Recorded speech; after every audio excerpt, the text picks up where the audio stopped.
Fidèles téléspectateurs de l'émission Carnet scolaire, bonsoir. Vous le savez, le gouvernement togolais a bénéficié depuis octobre 2010 du partenariat mondial pour l'éducation d'un financement de 22,5 milliards de francs CFA pour le compte du projet PERI. Le PERI, c'est le projet éducation et renforcement institutionnel.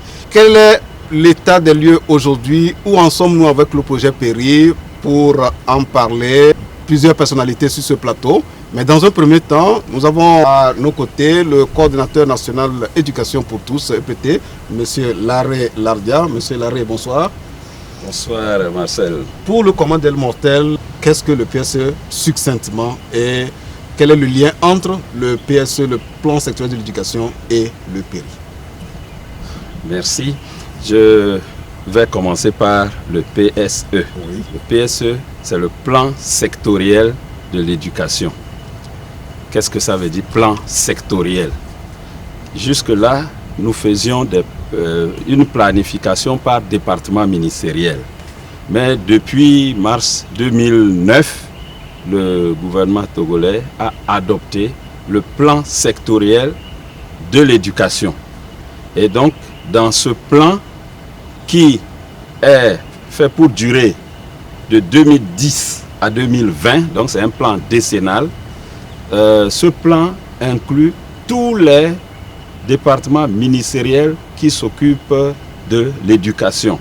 Donc j'entends le ministère des enseignements primaires, secondaires et de l'alphabétisation, le ministère de l'enseignement technique et de la formation professionnelle, le ministère de l'enseignement supérieur et de la recherche, et puis le ministère de l'action sociale et de la solidarité nationale. Donc c'est les 4 ministères qui animent le secteur de l'éducation. Donc le plan sectoriel de l'éducation, qui est le plan de développement décennal de l'éducation, donc prend en compte les préoccupations de tous ces 4 départements ministériels.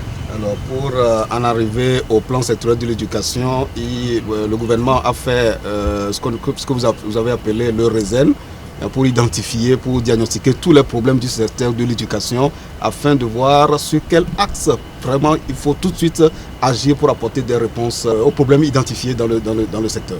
Oui, le RESEN, donc c'est le diagnostic.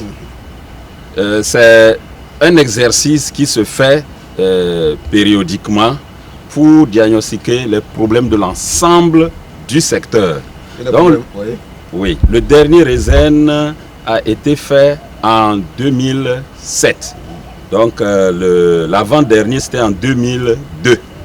Donc le dernier RESEN nous a permis de disposer de l'état des lieux, de l'ensemble des défis du secteur. Et c'est sur la base de ce RESEN, en tout cas sur la base des données de ce RESEN, que le secteur a conçu un modèle de simulation macroéconomique qui prend en compte les agrégats économiques, mais qui tient compte aussi de l'évolution des données démographiques.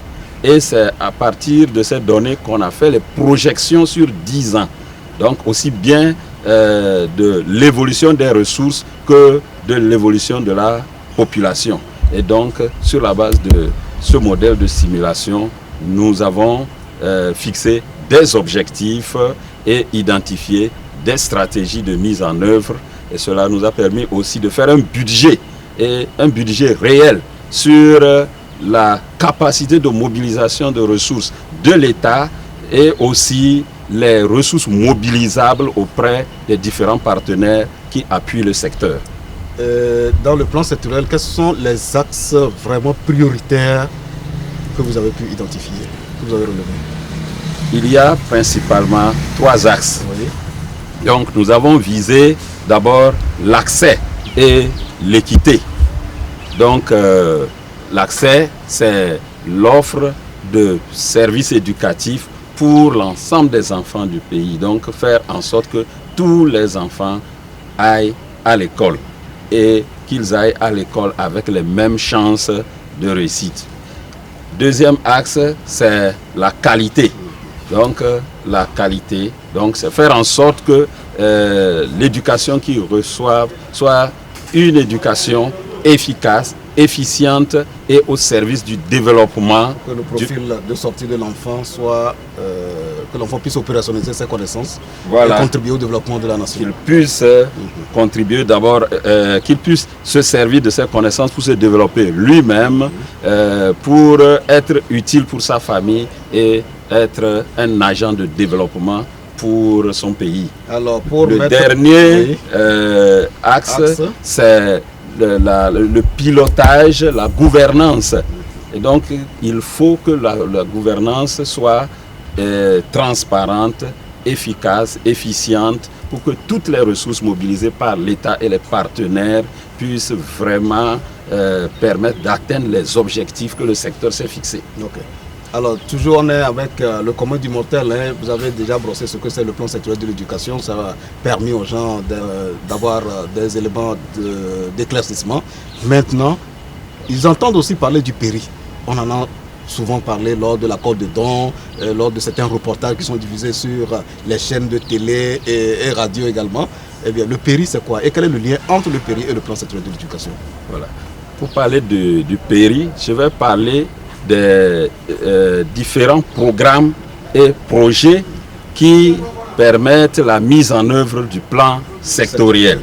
Donc il y a plusieurs projets, certains sont appuyés par les partenaires, mais le péri, c'est le projet qui reçoit l'appui le plus consistant de nos partenaires. Ce projet est donc élaboré sur la base des objectifs que le plan sectoriel s'est fixé et en prenant en compte les priorités sur la première tranche de 3 ans.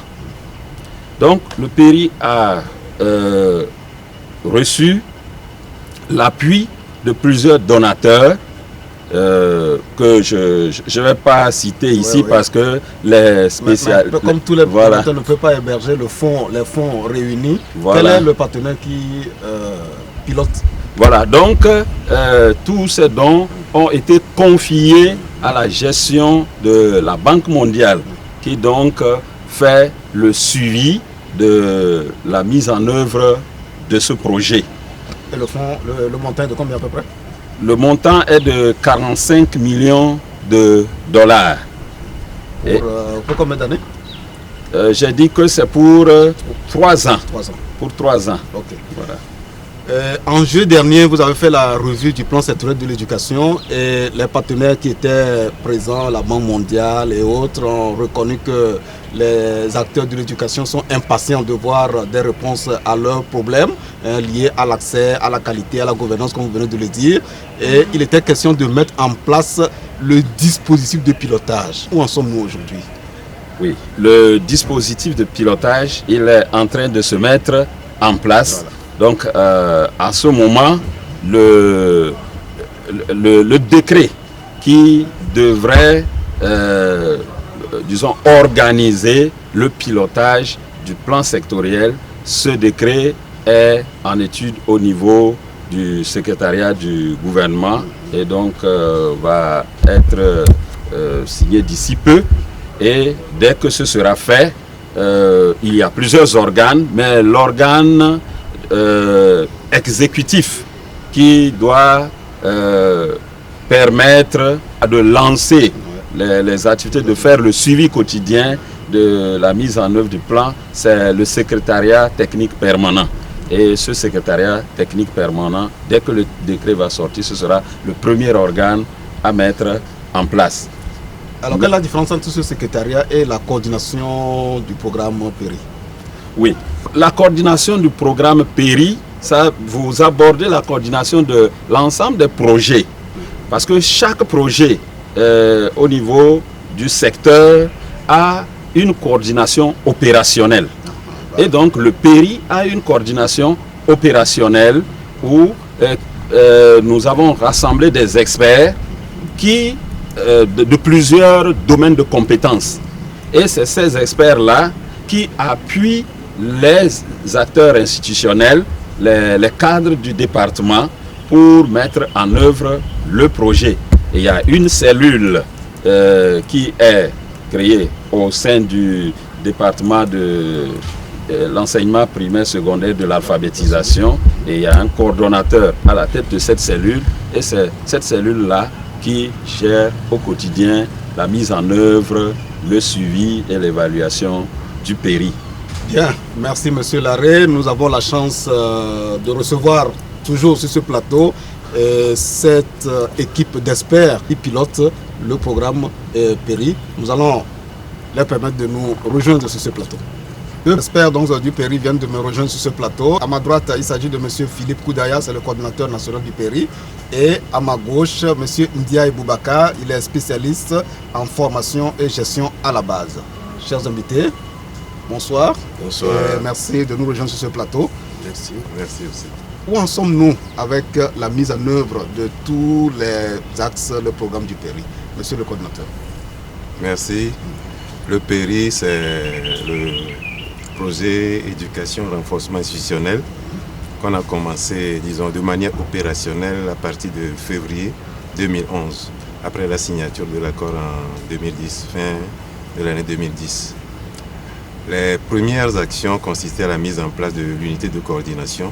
Et il fallait combien de personnes pour l'unité et quel était le poste qu'il devait occuper? Il y a moi-même, le poste de coordonnateur national.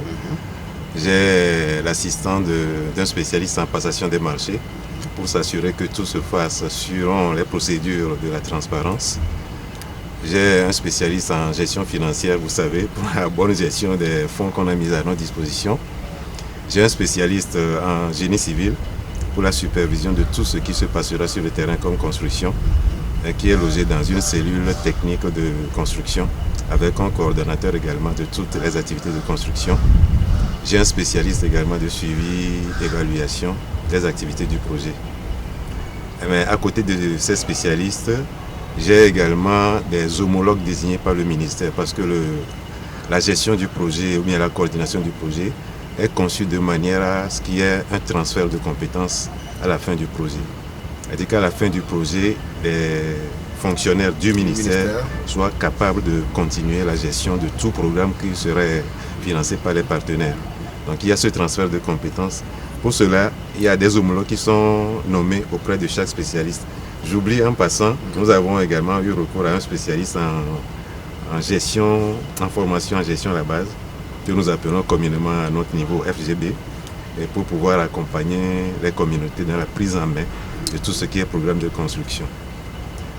Au niveau du projet globalement, là je rentre un peu dans la composition, dans la structuration. Avant la structuration, donc je vais me tourner un peu vers M. Boubaka pour nous dire un peu en quoi consiste votre travail en tant que spécialiste en formation et gestion à la base. Bien, merci beaucoup. Je pense qu'il faut d'abord commencer par situer la formation en gestion à la base dans son contexte, parce que nous sommes dans un contexte où on fait un transfert de responsabilité aux communautés à la base, du gouvernement central aux communautés à la base. Et donc, il faut les préparer à leur nouveau rôle, n'est-ce pas? Pour les préparer à leur nouveau rôle, il faut vraiment une approche qui est vraiment pragmatique, n'est-ce pas? Qui permet aussi d'atteindre des groupes qui souvent n'ont pas un niveau vraiment d'alphabétisation élevé, et aussi qui permet vraiment de les responsabiliser, n'est-ce pas? Ce programme de renforcement des capacités que nous faisons à travers la formation en gestion à la base s'appuie sur d'abord l'information, la communication, la mobilisation sociale, parce que d'abord il faut informer, il faut que les communautés comprennent de quoi il s'agit, pourquoi aujourd'hui vraiment ils sont dans une situation de responsabilisation.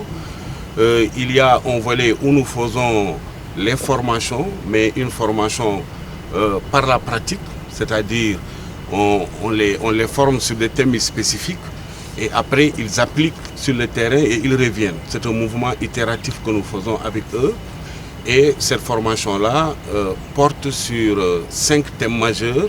Le premier thème, c'est comment vraiment faire de telle sorte que les communautés puissent s'organiser, n'est-ce pas, pour faire face à leurs nouvelles responsabilités. Et il y a un thème aussi où on essaie de voir comment ils pourront faire la passation de marché communautaire au niveau local, la gestion des fonds, qui est un thème aussi important, avec une transparence au niveau local, l'obligation de rendre compte à la communauté de la gestion de ces fonds qui leur seront confiés, le suivi participatif, n'est-ce pas? Parce qu'il est important que les communautés aussi s'intéressent à ce qui se passe vraiment au niveau des constructions scolaires, qu'elles puissent suivre ça et que tous les acteurs soient impliqués dans ce suivi. Et puis aussi, bon, la maintenance et l'entretien des infrastructures, parce que il ne suffit pas seulement de construire, il faut aussi entretenir vraiment après les infrastructures, les ouvrages. Voilà. Parallèlement à ce que nous faisons, on a organisé des ateliers. On a organisé un atelier national pour la maîtrise des procédures simplifiées du PERI pour la subvention de fonctionnement. Et on a fait aussi 7 ateliers régionaux, n'est-ce pas? Et on a organisé, on a touché presque une 60aine d'inspections au niveau de l'ensemble du territoire. Et presque 5000 COGEP ont été touchés par ces formations-là. Et aussi, ça nous a permis vraiment de former à peu près 16 000 personnes. Donc, en un mois, il y a une dissémination de l'information par rapport à la gestion de ces subventions de fonctionnement et par rapport vraiment à l'information qui doit l'accompagner à la transparence au niveau communautaire. Okay. Bon. Merci, M. Boubacar. M. Philippe, merci. Nous recevons M. Brossard sur ce plateau. Mathieu Brossard, il est chargé d'éducation pour le Togo à la Banque mondiale à Washington. Monsieur Brossard, bonsoir. Bonsoir, Monsieur Toyi. Vous étiez au Togo lors de la signature de l'accord de don et vous étiez revenu aussi lors de l'évaluation à mi-parcours du plan sectoriel de l'éducation en juillet dernier. Et vous êtes encore au Togo pour voir quel est l'état d'avancement. Vous avez eu le temps d'aller sur le terrain. Dites-nous un peu vos impressions par rapport à ce qui a été fait. Merci. Donc effectivement, je suis là dans le cadre de la supervision du projet PERI, puisque comme les intervenants précédents l'ont dit, la Banque mondiale a été choisie comme l'entité de supervision pour ce projet par l'ensemble des partenaires et par le gouvernement. Nous devons venir 2 fois par an pour cette supervision. Ce sont les règles classiques de la Banque mondiale pour tout projet qu'il supervise. Et vous m'aviez vu effectivement en juillet pour la première revue du plan sectoriel de l'éducation où nous avions fait en même temps la première mission de supervision. Et nous sommes maintenant à la 2e mission de supervision. Une mission de supervision, c'est quoi? Peut-être rappeler aux téléspectateurs en quoi ça consiste, puisque ils sont peut-être intéressés par cela. On regarde, j'ai envie de dire, 5 domaines. On va regarder tout d'abord quel est l'état des lieux de la mise en œuvre des activités. Il y a un calendrier, il y a un plan d'action qui a été discuté avec le gouvernement, avec le ministère, avec les ministères, puisque plusieurs ministères peuvent profiter des financements du PERI. Un plan d'action avec calendrier avait été mis en place. On regarde où on en est par rapport au calendrier prévu. C'est la première chose que l'on regarde. Deuxième chose que l'on regarde, ce sont toutes les pratiques de passation des marchés. Passation des marchés, ça a l'air d'être un terme technique, on a entendu ce mot-là aussi tout à l'heure. C'est s'assurer que quand on veut faire une activité à un fournisseur extérieur, que ce soit pour aller livrer les manuels par exemple dont on parlait tout à l'heure, ou pour une autre activité, on veut s'assurer que c'est bien celui qui va apporter le meilleur service au moindre coût qui est sélectionné. Donc il y a des procédures à mettre en place pour s'assurer qu'il y a bien une compétition pour que les meilleurs puissent être sélectionnés pour les marchés. La troisième chose qu'on regarde, c'est la gestion financière des fonds. Comme ce sont des montants assez conséquents, on tient à ce que toutes les procédures excusez-moi de l'anglicisme, de reporting, c'est-à-dire de compte rendu de l'utilisation des finances, soient conformes à une logique, comme on disait, de transparence et de bonne gestion.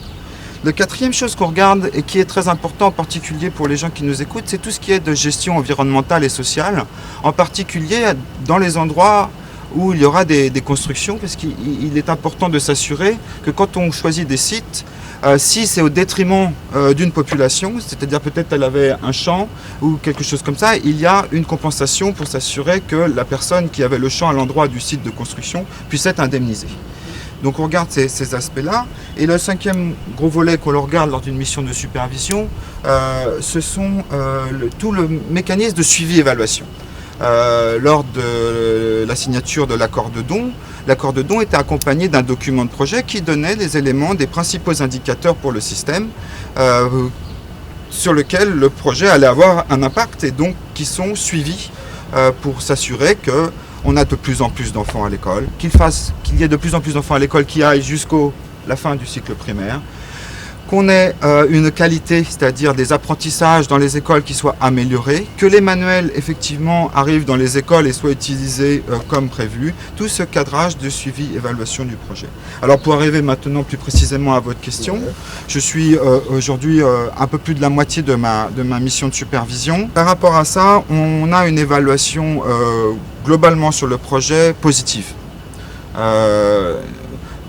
Effectivement, il y a quelques retards dans certains domaines, mais on comprend bien que pour pouvoir mettre en place toutes les procédures et tout le mécanisme et s'assurer de la transparence, il fallait du temps et que ce temps n'était pas du temps de perdu.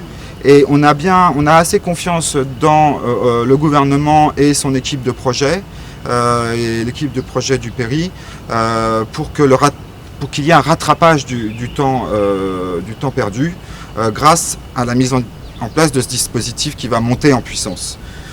On est aussi également satisfait, on a pu voir en particulier de la composante de formation en gestion à la base pour les constructions en milieu rural.